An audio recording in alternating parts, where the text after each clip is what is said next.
So good evening and welcome. I'm John. I'm the event director at Literati Bookstore.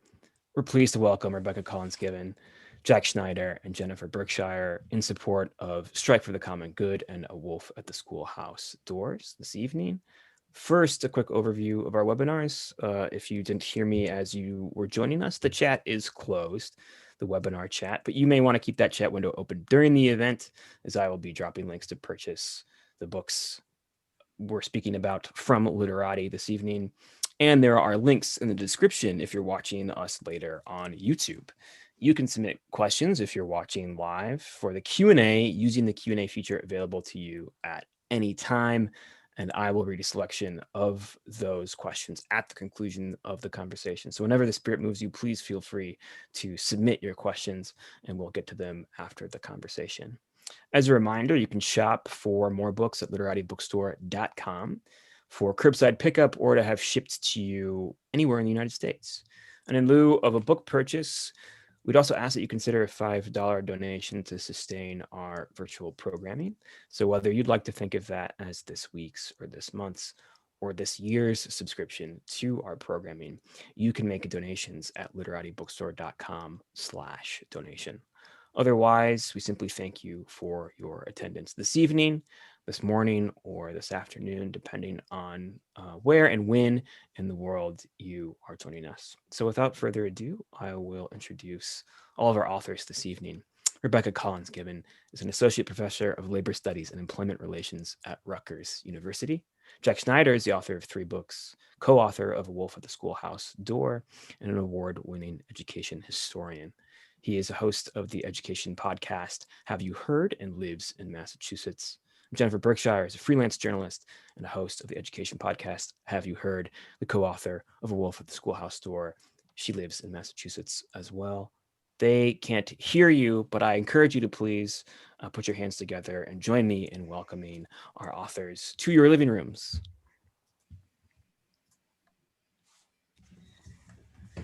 So thanks to John for that great opening. I wish that we could all be in Ann Arbor right now, because I cannot think of a better place to have this conversation than Michigan. So I want to just jump right in and say, we're all thinking the same thing right now, which is basically, how did we get here?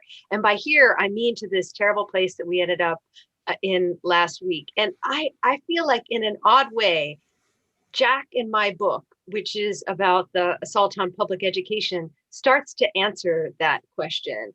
That in many ways, the kind of war on government, war on the public sector, and the idea of a common good that you really see begin to heat up 40 years ago reached its logical conclusion last week. And there's really no better place to understand how that war unfolded than Michigan. So 4 years ago this month, I headed to Michigan to spend a week on what I think of as the Betsy Devos Trail. She had just been nominated to be Trump's Secretary of Education. I knew a little bit about her, but I wanted to see for myself what her legacy looked like in Michigan. And I learned a lot. The first thing was that when people tell you that it's not a good idea to drive a little rental car from Ann Arbor to Traverse City in January, you should listen to them. The other thing that I really learned was that while I thought I was in Michigan to learn about education policy, that really what had happened was something much bigger. That while education policy was the terrain on which this battle was being fought, really the aim was to undermine something much bigger. It was to undermine democracy in the state. And that was a huge part of why the teachers unions here in Michigan were such a target. And I'll give you an example of what I'm talking about. You may have heard today, if you're in Michigan, that the Michigan AG's office is bringing charges against former Governor Rick Schneider and some other officials on the Flint water crisis. It's great. I think people are probably applauding in their Zoom rooms for that as well. So I raise this as an example of how every story in Michigan is actually an education story. So Michigan has something called an emergency manager. There was a point at which some huge percentage of residents of color in Michigan were living in places that were under these emergency managers. And so we know that Michigan has a lot of charter schools. I'm sure you've heard that. You probably have heard that charter schools in Michigan are largely unregulated. Well, one of the things that that's meant is that charter expansion in Michigan has blown a hole in the budgets of these cities that are predominantly Black, that are union strongholds. And then what happens? An emergency manager gets sent in. This played a role in what happened in Flint. And so I give this to you as an example of how something that seems so specific to education, charter school policy, how many charter schools get to operate in a city, who decides, et cetera, actually was aimed at something much bigger. It was about democracy in Michigan and about who had the collective ability to make their voices heard. I think Jack was really surprised when we began working on this book together, because as an education historian, he signed on for a book that was about education. And then again and again, we would find ourselves telling the story of something that was much bigger. And I'm thinking, Jack, about a podcast episode that we did a few months ago. We invited a gentleman on he previously worked at the Goldwater Institute, which is a conservative think tank in Arizona. And we asked him to read the book and tell us what we got right and what we got wrong. And he said he loved the book, but it wasn't scary enough. And that one of the areas in which we really sort of fell short in our analysis was that we too narrowly we defined it as a war on labor, when really it's a broader war on collective action. Are you pausing for me to? Yeah, that was a dramatic pause. I set you up nicely, and perfect. now. Perfect. That was the alley-oop. Yeah, right. Well, another thing that I thought the book was about when we started working on it was Betsy Devos. I thought that we were intervening in our own small way in the 2020 election, which we began a few years before the election, outraged by Devos and the kinds of abuses that we saw coming out of her office. I think our thought was ordinary Americans, Republicans and Democrats in cities and small towns, are believers in public education and don't want to see the system dismantled. They've already seen a great deal of dismantling in higher education, those who have paid attention to it. And to see that begin to happen at the K-12 level, I think would be really horrifying to people. And even though DeVos was more upfront about her agenda than many others, and most of this action has been at the state level, so even sort of harder to follow if you're just an ordinary layperson. The idea that people would be outraged by DeVos, I think, motivated us to try to expose just this one piece of what the Trump administration was up to that perhaps had gotten less coverage than, the many other kinds of abuses in that administration. And as we worked on the book, I think what I realized, I think probably what we both realized, was that this was really a story about the states, that DeVos was really a kind of figurehead or a symbol, or I think the best metaphor here is the tip of the iceberg, right? That she was very visible, sticking up above the waterline in a kind of outrageous way. But really the deeper threat is below the surface of the water. And it ultimately is both more dangerous and broader. And we've seen not just Michigan suffering at the hands of those who would really like to unmake public education, but many other states, Arizona, Florida, Indiana, Ohio, New Hampshire, the list goes on, and it actually continues to grow because of how deep this network is. That plays out. Jennifer mentioned at the Goldwater Institute in Arizona. There are these kinds of organizations in every state. Those in Michigan may be familiar with Mackinac. And as well as at the national level, right? So you've got groups like Cato and American Enterprise, the Hoover Institution, the American Legislative Exchange Council, who are doing everything from lobbying politicians to writing model legislation, all in service of this broader ideologically driven aim to not just cut public education, Though certainly that has become a kind of North Star for them in recent years, but really just to unmake public life, right? These are people who don't believe that we should be making decisions together through democratic processes, right? These should be individual decisions dictated by the marketplace. They don't believe that, we really owe each other anything. We ought to just compete against each other in the free market and see who gets what. There's no such thing as society, right? This is a kind of Thatcherite, Reaganite take on modern life, where they believe that we are just a collection of individuals, and that the more that our society can be atomized, the more that they can drive forward this vision. And why public education? Well, public education accounts for, it's sort of hard to add it all up because there's spending at the local level, at the state level, at the federal level, but annually accounts for $500 billion national expenditure, right? Only about 10% of that is at the federal level, about half of what remains at the local level and half at the state level. But this is a massive investment, and it's a fairly progressive investment insofar as, there is still a little bit of progressivism in our tax system, right? And everybody gets to go to public school. Nobody is discriminated against in public education. In fact, that's one of the things that Betsy Devos worked so hard to try to roll back, right? These regulations, which can be presented as red tape, but the more positive take is that actually there's a lot of regulation there to prevent things like discrimination against young people.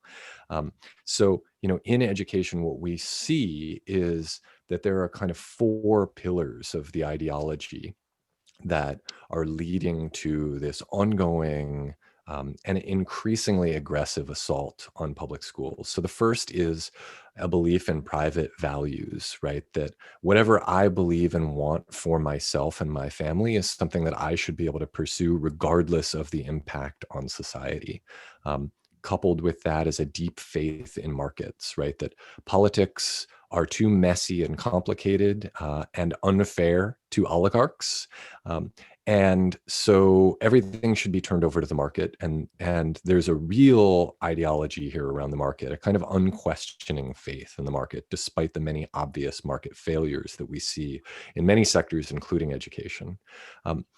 Coupled with this is a deep desire to cut costs, right? So if you believe in private values, if you believe in markets, why would you be funding a $500 billion enterprise, much of which is spent on the salaries of teachers, right? That to a free market ideologue just smacks as being a kind of affront, particularly when pegged to the fourth element of their ideology, which is a war on labor, right? The only reason that education is so expensive is that teachers are unionized, at least most of them are. They're sort of the last stronghold for labor in the US. And you can see that if you break labor, and this certainly illustrates, I think, the connection to Rebecca's book. If you break labor, you can cut these costs.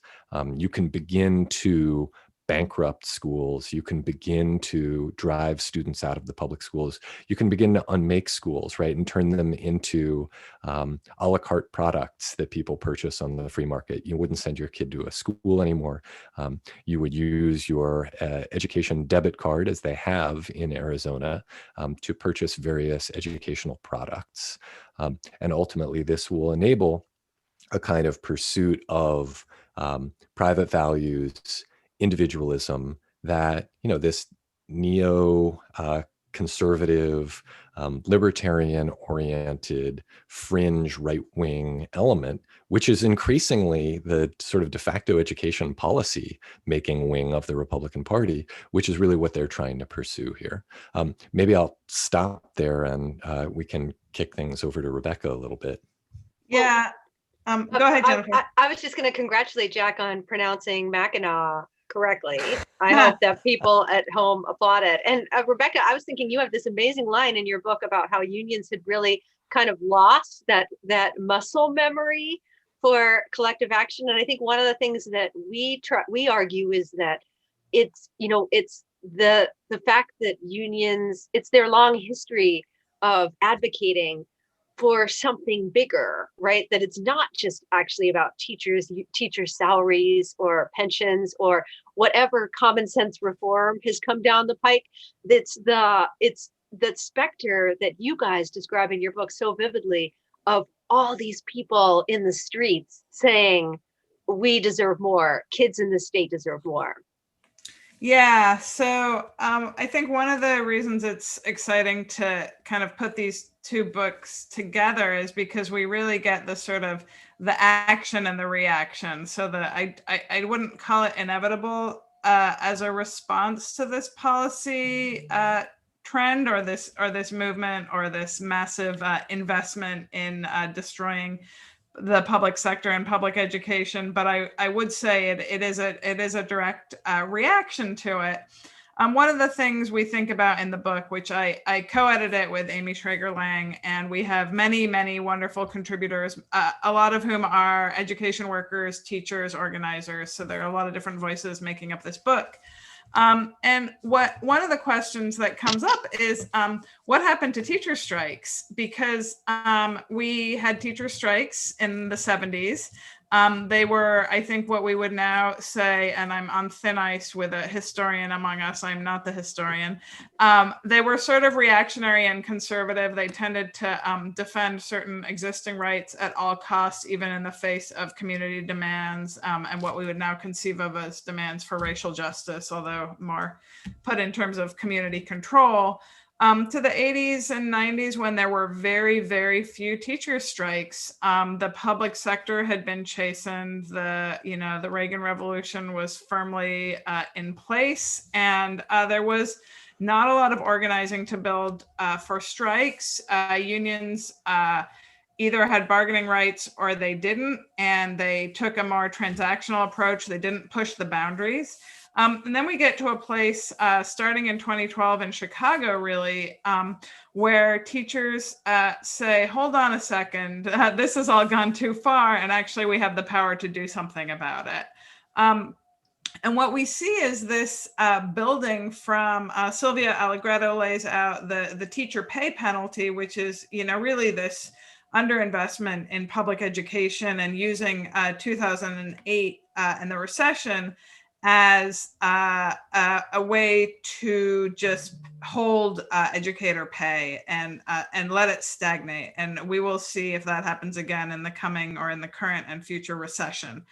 And it took some time for teachers to get organized, but in Chicago, they started organizing around a much broader set of demands. And this was partly a response to the narrowing of their legal rights and their supposed scope of what they could bargain for. And they sort of said, well, that's no good. We don't only want to bargain over, for example, wages.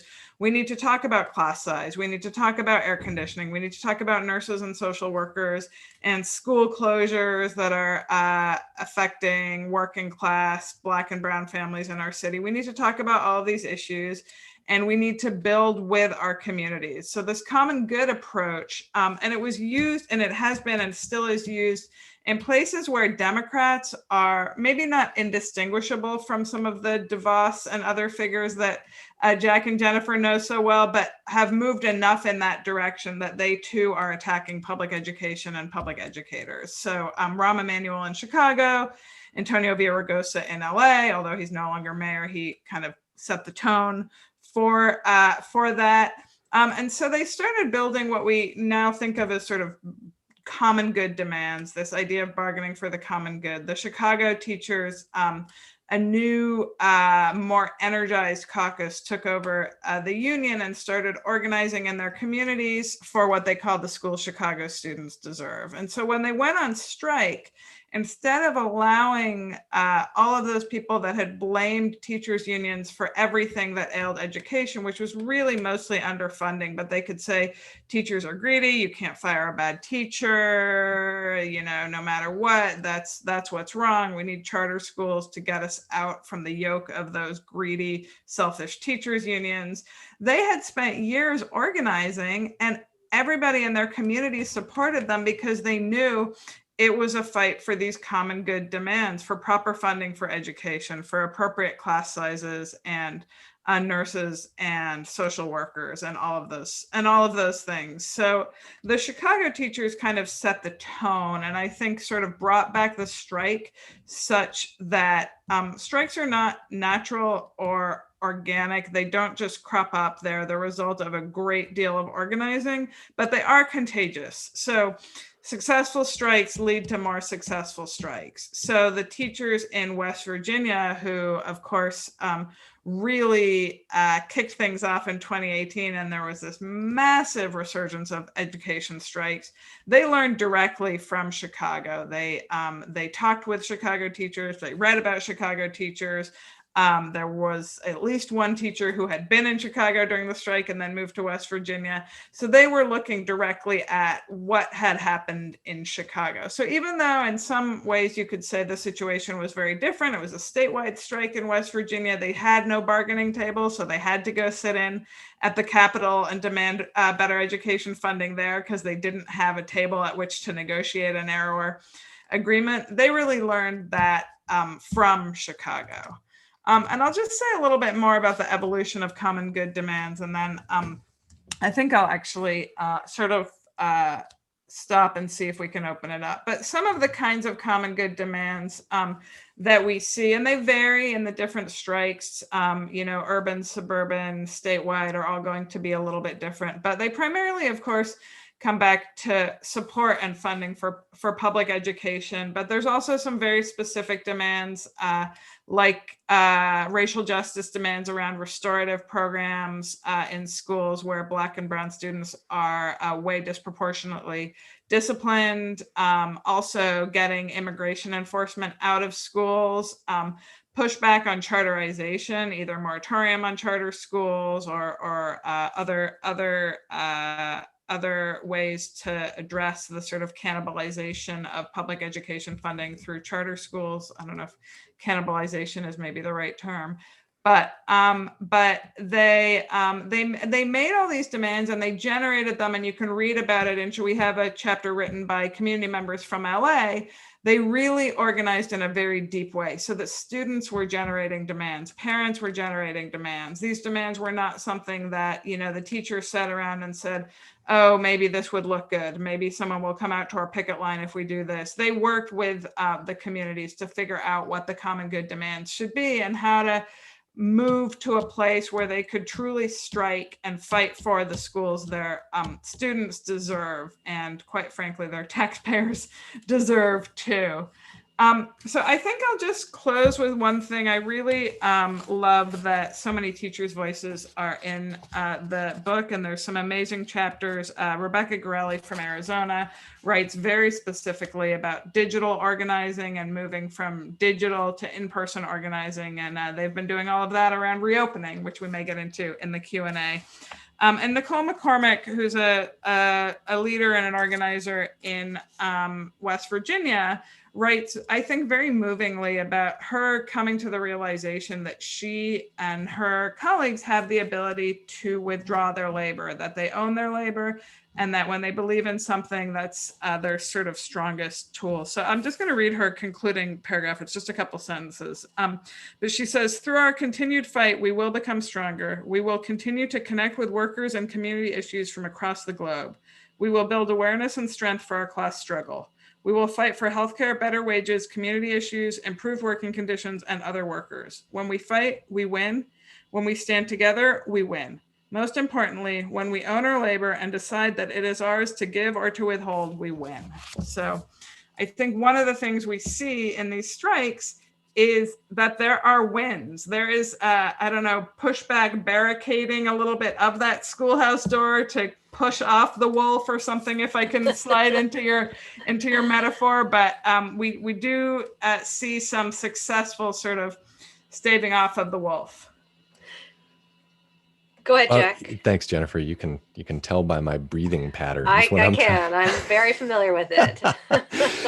I was just going to say, it's so interesting to hear that, because even though we talk quite a bit about labor in our book, I think what you were just discussing there, Rebecca, makes so clear why the war on labor is such an intimate part of this broader attack on public education, because, if you just think about the logic that is motivating this effort to pull apart public education and public life more broadly, right? The logic is that individuals should operate as consumers in a marketplace, whereas organized teachers, right, are completely disruptive to that logic. That's not how the market works. And so they're applying essentially a kind of counter logic to the logic of the market. And it's a counter logic that most parents and family members and students and community members can't really easily access because they themselves are not organized. Right? Now they can be, and in many cases they are, right? Many community members are organized. Many students have increasingly begun to organize around issues like racial justice or gun violence. But teachers are so deeply organized that they represent just a tremendous hurdle on the path to this unmaking of public education, particularly given the fact that they are so trusted by and large, even despite a couple decades of attack on them. They remain really trusted members of their communities and long have been. And one of the things that I think is really interesting here is that, you mentioned Rahm Emanuel, Antonio Villaraigosa. You didn't mention Cory Booker, though you do in the introduction to your book. All Democrats. And one of the things that Devos did was she broke this treaty between neoliberal Democrats like Emanuel and Villaraigosa and Cory Booker, this treaty between them and conservatives. And the terms of the treaty meant that, conservatives would shelve certain items like religion in schools, liberals would shelve certain items, and then they would collectively pursue standards and accountability testing, which is a kind of corporate logic of performance management and choice, right? Through public schools, right? Because charter schools are public schools. It wouldn't be vouchers, but the logic of the market there. And Democrats have really begun to back away from that in the post-DeVos era. And so one of the things I think is so interesting is that teachers may have a real opening now that the Democratic Party is maybe open to them for the first time in a couple decades, right? The Clinton administration wasn't, the Obama administration wasn't, but a real opportunity there for organized teachers and their allied communities. Yeah, I mean, I don't think, I don't know how far we get by imagining a world in which Betsy DeVos hadn't been education secretary, and there may have been someone, equally terrible, but she was so obviously associated with this entire power structure that you guys describe that the Democrats could no longer sort of hide in that amorphous power structure. So Cory Booker is the perfect example where he had stood literally side by side with DeVos, and as a presidential candidate probably, or as a senator, he could no longer do that when every teacher in the nation and many, many more voters who were not teachers knew and hated Betsy DeVos. So that, I think the way you describe it is exactly right. And it's truly remarkable that we've come to this point where Democrats were comfortable or maybe even required to demonize teachers unions to this round of presidential primary where Democrats were standing with picketing teachers, were including policy proposals to raise teachers' pay or to expand their right to strike or their right to bargain. It's a pretty remarkable transformation. Rebecca, I want to ask you about how you're viewing the intense battle over school reopenings and what's a pretty clear demonization of teacher unions in that. And I think what's so interesting is that on the one hand, you can really see that, our failure at every level to deal with the pandemic is really this problem of having no sense of the common good. And so to the extent that teachers are advocating not just for themselves, but also for their communities, this seems like an example of advocacy for the common good. And yet the pushback that they're getting also seems like the kind of resistance that you were talking about. So I feel like we have this great opportunity just pepper someone who really understands the dynamics of this stuff with questions about something that I think people in the audience are probably going through as well. Yeah, I think it's a really complicated moment because teachers had won a lot of public support through this broader common good advocacy. And the question is, when a local teachers union says it's not safe to reopen schools in person, does their community support them, or do they blame them for the fact that they're in a complete child care crisis and they're worried about the learning loss that might be associated with remote schooling? And I think there's no right or wrong. There's certainly, a lot of complexity to it. I think that the teachers unions have tried with mixed success to really carefully make their demands in terms of only when it's safe, not we don't want to go back to in-person school ever, but and it's really challenging because the reasons it's not safe are all the reasons you lay out in their book of decades of underfunding, right? So if we had better physical space and, smaller classes, right? All the private schools that have stayed open have smaller classes, right? If you had better ventilation system and better physical buildings in underfunded school districts, it would be easier to stay open. But I think that the sort of reception of teacher union pushback, again, depends on longstanding relationships. So you can't instantaneously create a relationship of trust with your parents and your communities or high school kids. It has to have built up over time. So I think when and if it has already been some organizing and some trust, it is much harder for example, the superintendents to blame the unions and say they're just being reactionary and selfish, when there is not so much trust between parents or community members and the teachers and their unions. Then the communities might be more susceptible to arguments like that. And everyone, I would say, in this scenario is in a place of real desperation, right? So it's a really hard situation. But we also see, the racial justice issues come right back to the fore. So in Chicago this week, there's a possible return to in-person education, and what we see is that the Black and brown parents are mostly keeping their kids home, and the white parents are more likely to want the in-person education. And so we see, again, this mapping of racial inequities on other kinds of inequities. And it's, in some sense, a test of whether teachers' unions have truly centered racial justice demands and whether they can demonstrate that that piece of it is part of what they're fighting for, or whether it'll be seen as an excuse to, be lazy and stay home. It's also, from a strikes perspective, complicated because they're not actually going on strike. They're working their butts off. They're just doing it at home, right? They're not withdrawing their labor. They're just not doing in-person labor. In some of these cases, they're doing a lot of remote labor.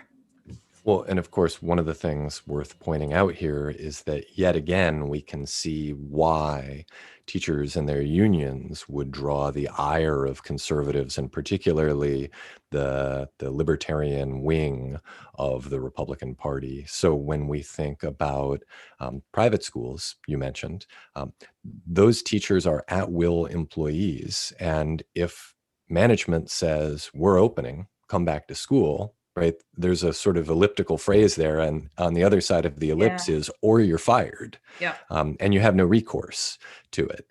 And of course, the logic there is that customers are paying for something and you're an employee. And when we think about the fact, as we discussed earlier, the teachers are often proxy advocates for kids and communities, that turning them into employees who respond to the demands of management or else has some really problematic consequences. And again, as you were just talking through, right, the fact that Black and brown parents, who are more likely in many cases to be essential workers, who are more likely in many cases to be living in sort of dense areas, with sometimes, multiple families sharing housing, are much more wary about the safety issue. And so I think you're right that if teachers can make the case that they are proxy advocates, right, that they are acting on behalf of these communities who oftentimes not only are not organized the way the teachers are, but oftentimes don't have the kind of political and social capital that teachers who remain a predominantly white occupation, even if, sort of lower middle class, don't have the same kinds of capital that they've got. I've been interviewing folks around the country for a forthcoming podcast about how the reopening fight is pitting parents and teachers against one another. And one of the things that's so interesting is that while places like New York and Chicago and Baltimore get all the attention, like that when people are talking about the role that unions are playing, they tend to focus on communities where unions are very strong. If you go to places where unions are incredibly weak, like in North Carolina, where they can't bargain collectively, they can't strike, still the union is held up as the reason why schools aren't open. And to me, it really captures what we started out this conversation talking about, that it's that the war on labor is actually directed much more broadly at the ability to band together and make some kind of collective demand. And if you listen closely, some of the loudest voices for school reopening on the right are arguing that if your school won't reopen for in-person learning, we should just give the money to the parent, right? Which would mean effectively that the schools wouldn't reopen. You would get rid of those pesky unions once and for all, right? Because education would be this thing that parents purchased on their own in an unregulated marketplace. And so I think that, I'm really curious to see not only how the school reopening fight plays out, but how in the months and years ahead, in states where Republicans made big gains in 2020, Michigan is one of them, made some gains. What does this look like on the policy level? What kinds of policies? There are a lot of places where Red for Ed, what you write about in your book, Rebecca, where the Republicans who were in charge, when those teachers started walking off the job in 2018, and those Republicans are still mad about that today. And so in West Virginia, for example, where they made big gains in November, they have been sitting around thinking of ways to get back at the union ever since. And I'm very curious to see what that's going to look like and how teachers respond to this, sort of new onslaught. Yeah, I think I have to raise one other point about the reopening debate, which is this interesting contortion where, let's say, the Devosian front was very in favor of virtual education, these online only charter schools that were barely regulated and had, absolutely, I don't think anyone could really argue they were providing an education, but they were siphoning funding off. And the DeVos movement wanted to liberalize laws everywhere and have all kinds of basically barely staffed online charters, using all of these for-profit ed tech products, and saying, of course, they should take public school funding. They're providing an education.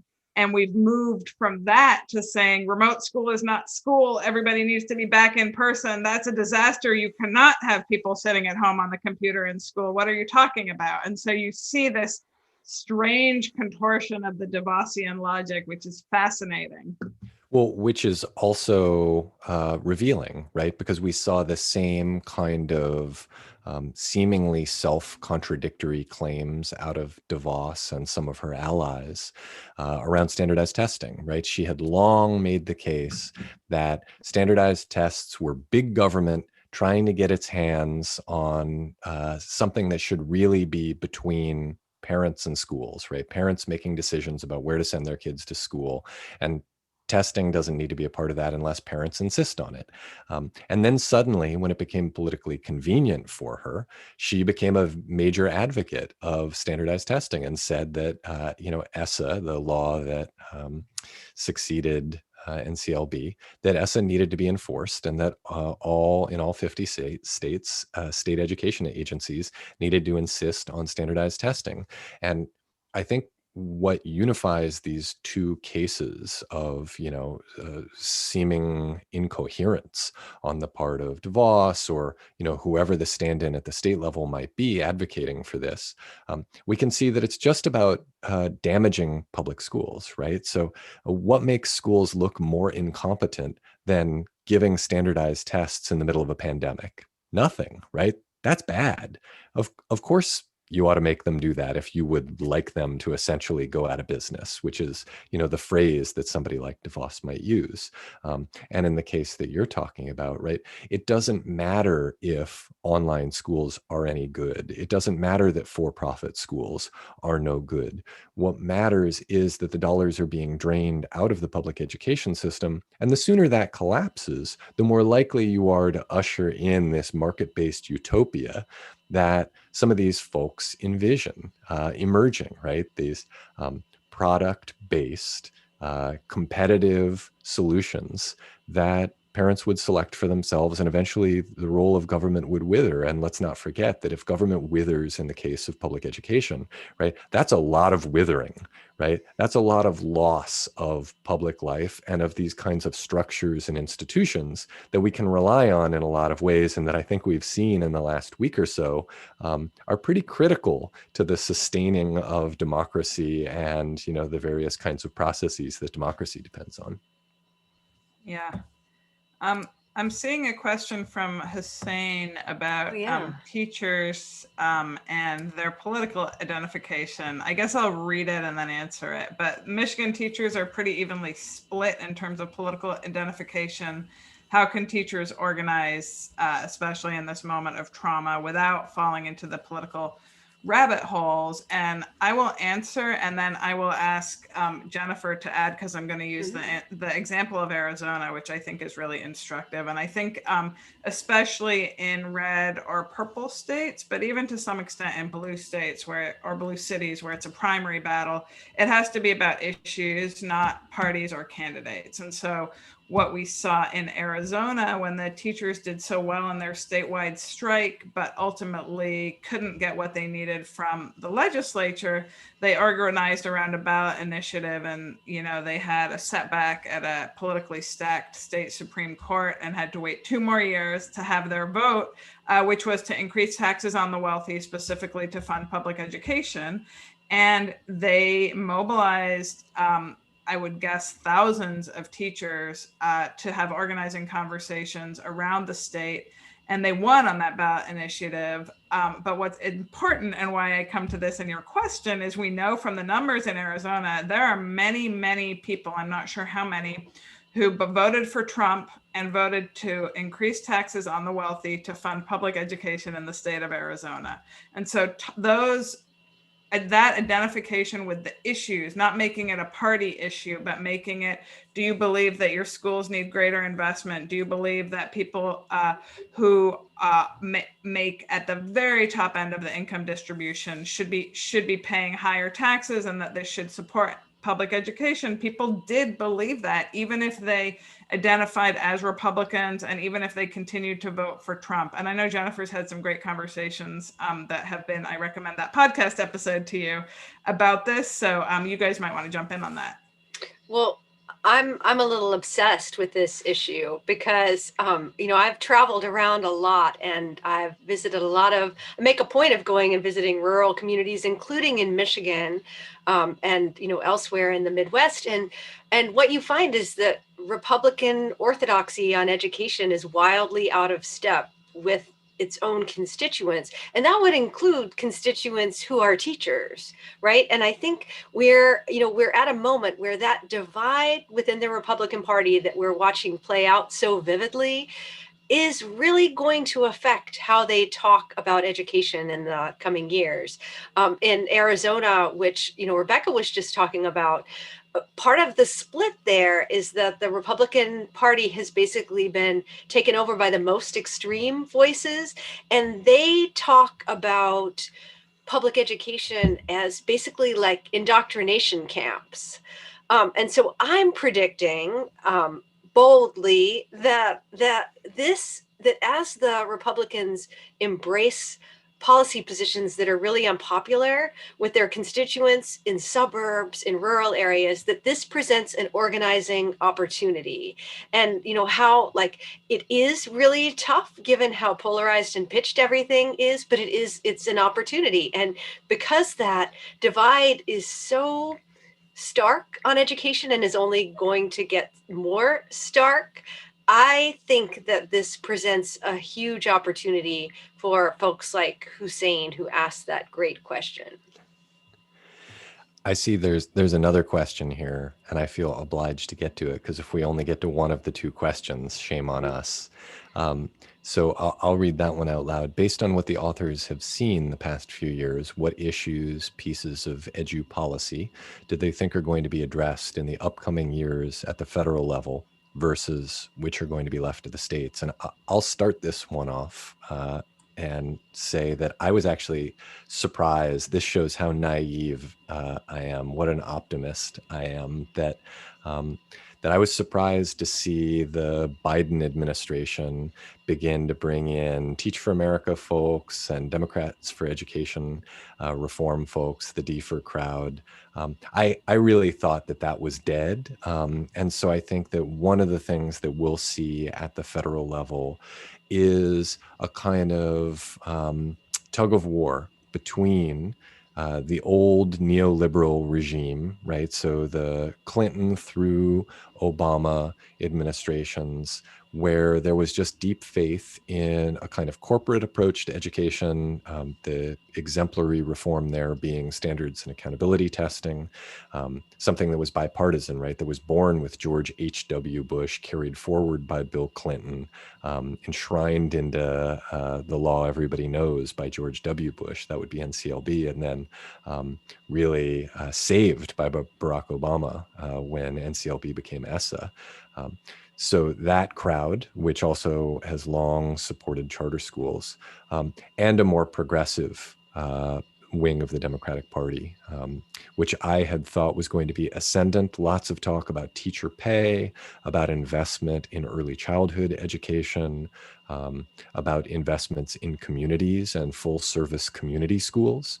These are the kinds of calls that folks like Linda Darling Hammond were making back when people thought that she could potentially be Secretary of Education when Arne Duncan was selected. We could really see these two paths diverging in that selection, where Duncan took us further down the neoliberal road, whereas Darling Hammond and some of her allies began to articulate a criticism that at the time was framed as the broader, bolder approach to education reform. I think we're once more at that crossroads, and I'm not sure exactly what we'll see. I am much more positive than Jack. So we just did a podcast episode about Biden's nominee for Secretary of Education. And to prep for that, I went back and I reread the first speech that Arne Duncan gave after he came into office after Obama was sworn in. And it was really striking, sort of how much of that agenda was already there, how markety it was. And then he had this line in there. He said, if you're not educated, there's no good job for you. And I thought, wow, that really sums up a lot of the divide in our country. And I just happened to catch, because my life is very boring right now, I saw the speeches that Marty Walsh, who's the mayor of Boston and has been tapped to be Biden's Secretary of Labor, and Gina Raimondo, who's the governor of Rhode Island, who he's picked to be his Secretary of Commerce. I saw their speeches, and what's really remarkable is how much their discourse has shifted since the Obama years. And it's much more about worker organizing, not just that workers have the right to organize, but that they should be encouraged to organize. And somebody like a Raimondo, who would have fit right into that crew that Jack was just describing, if she had been picked 8 years ago or back in the Obama years, she would have given a speech about innovation and achievement. She would have talked about the ladder to opportunity. Well, it's dead. right? People don't believe that anymore. And so the Obama people really had no response to inequality.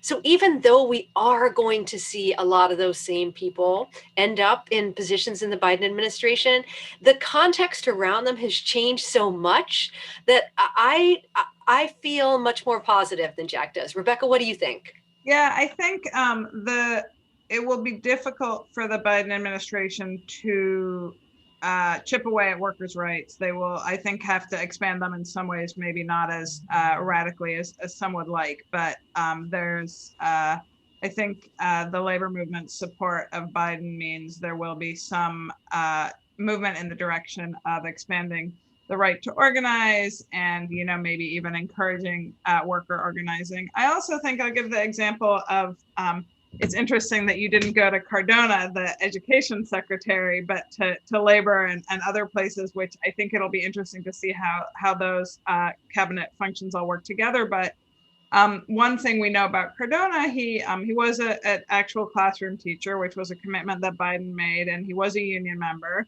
And so the AFT feels good about that. But one thing I noticed about him, Rachel Cohen wrote a great article in the American Prospect about his work in the state of Connecticut and sort of what we could discern from that to see how he might lead at the federal level. And he is a very strong passion and commitment to immigrant students and English language learners in early childhood. So I think we could see an investment in those areas. But from a union perspective, he's a big labor management partnership guy. And to those on the left of the labor movement, that is a big strike against him. They feel like that is, sort of a way to weaken unions and make them acquiescent and take strikes off the table and all of that. I would say anyone who believes in labor management partnerships is acknowledging that unions have the right to exist and that they do collectively represent their members and they have a right to a seat at the table. And given the demonization of unions in every sector and including nationwide, there are a huge number of people who would like to take away the right of unions to exist. Mm-hmm. So I think when we think about partnership, love it or hate it or have complicated feelings about it, understanding that anyone who has put effort into making labor management partnership work in schools or school districts believes that unions have the right to exist, which I think honestly in the current political climate is something that, it cannot be taken for granted, even among Democrats. So I think, we have a lot to still see how things unfold, but Cardona has an interesting background, and I think his signature issues will not necessarily be labor issues, but around immigrant students, early childhood, and that kind of area. Yeah, whether we are glass half full or glass half empty, I think that, what I'm hearing is that there will be great need for those who are organized or for those who aren't organized to get organized and then join the organized in terms of placing pressure on elected officials to ensure that there isn't a kind of slippage, right, a kind of slide back to the neoliberal approach of the past few decades, right? That there's so much inertia there, both in terms of the personnel and the kinds of assumptions and beliefs that they bring to their work as they return to Washington. So many of these folks, including Joe Biden, who was there for 8 years of the Obama administration and who's been in the Senate for many, many decades across all of these reforms, voting in support of most of them. There's a great need for pressure to basically assert what Jennifer said, right? That this is dead, that there isn't support for this anymore. I think that's something that will need to be done repeatedly in the first few years. Maybe only the first year, maybe just the first 100 days, but for some period of time in the Biden administration, until Freudian slip, until it becomes clear that at the federal level, at least, there needs to be new leadership in terms of education policy. we're at such a fascinating moment because both of the parties are on this sort of profound precipice, and I think people are watching the Republicans in live time. But for the Democrats, it's that they've really had no answer to inequality other than just go to college.